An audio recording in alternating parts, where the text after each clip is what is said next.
Хайде заедно да видим какви прекрасни сувенири и козметични продукти си закупих от Маракеш. Ще започна да ви показвам по-традиционните сувенири, които си купих, като ето този ключодържател, който е символ на ръката на Фатима. Защо си го взех? Първо, че е много символичен за Маракеш и за арабския свят, другото, което е, че много от хората в Мароко и Маракеш вярваха, че съм мароканка, дали заради облеклото ми, дали заради визията на Костадин, и много пъти се обръщаха към мен с името Фатима. И както казах, това е ръката на Фатима и реших, че е някакъв знак и аз да имам такъв символ. Това е символ на ръката на Фатима, който е за закрила. Надявам се истински и мен да ме закриля. И като човек обича от шарените и хубавите неща, нямаше как да не си купя и един шал от 100% кашмир. Много е мек на допир, цветен, много пъстри цветове. Надявам се да се виждат във видеото. Много ми е любим, носих си го там през цялото време.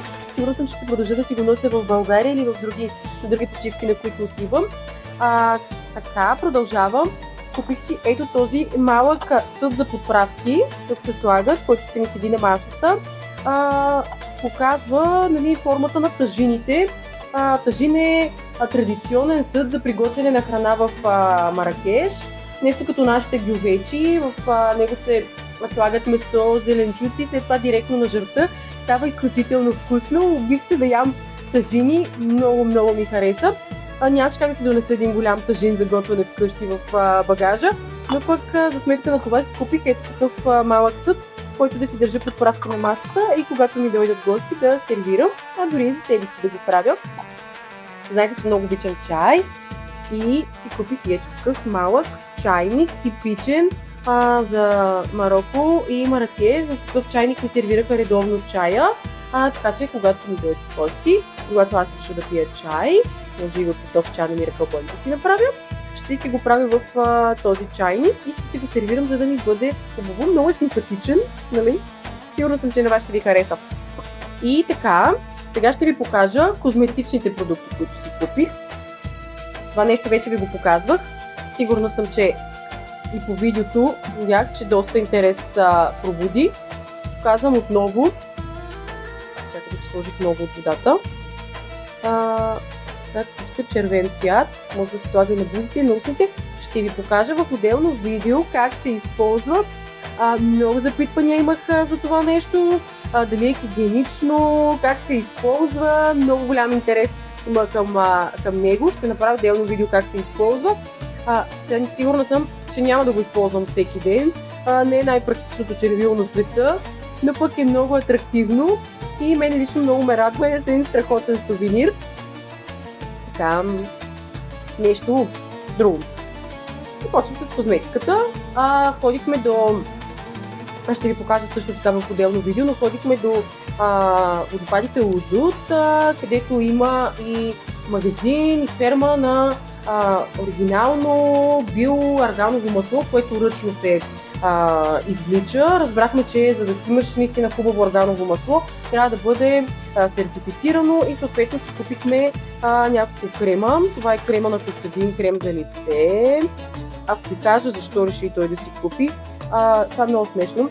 Предложих му да си купим един крем, който да го ползваме и двамата. Имаше разни серуми универсални. Той каза, че ще щял да ме го изразходвам. И така, купи си за него. Това е мъжкия крем с сертифицирано арганово масло. Взех си окололочен серум. Гарантираха ми, че след няколко дни няма да имам бръчки, няма да имам турбички. Искрено се надявам да е така. Имат много странен аромат. Според мен има и чайно дърво, поне по това, което усещам аз. Ето и дамския крем, който е хидратиращ, антиейджинг с арганово масло. Между другото, наистина изглежда доста гъста консистенция, но много бързо попива. Силен му е аромата. Ако някой не харесва много силен аромат, може да не му допадне, тъй като, както казах, според мен има и чайно дърво и има аромат на чайно дърво. Така, продължавам с по-интересните, типично традиционни марокански продукти. Така. Това е типичен черен марокански сапун, който се използва в хамамите. Натърка се на кожата. Остава се известно време да поседи, след което с ръкавица или някаква по-груба гъба се изтърква мъртвата кожа, мъртвите клетки и наистина кожата става изключително гладка, много хубава. Значи признавам си, в началото това нещо го виждах в различни съдове големи по улиците, които го продават и се чудих какво е. Когато с Костадин се разхождахме и коментирахме какво е това нещо, аз разбира се имах отговор и според мен това е масло, с което се смазват машините хората там. Оказва се, че е сапун. Но наистина традиционен черен марокански сапун. Мирише между другото като сапуните, които едно време бабите ми правиха. И така, продължавам с ето това нещо, Savon Noir, така и не мога да му запомня името.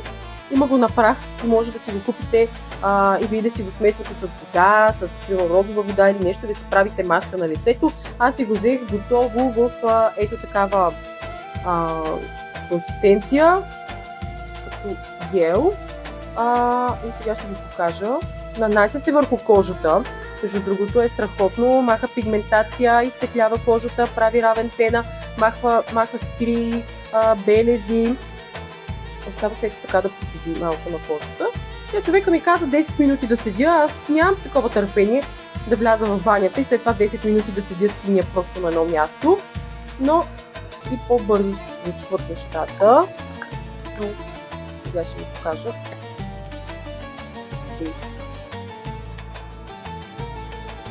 След което, когато се изчисти,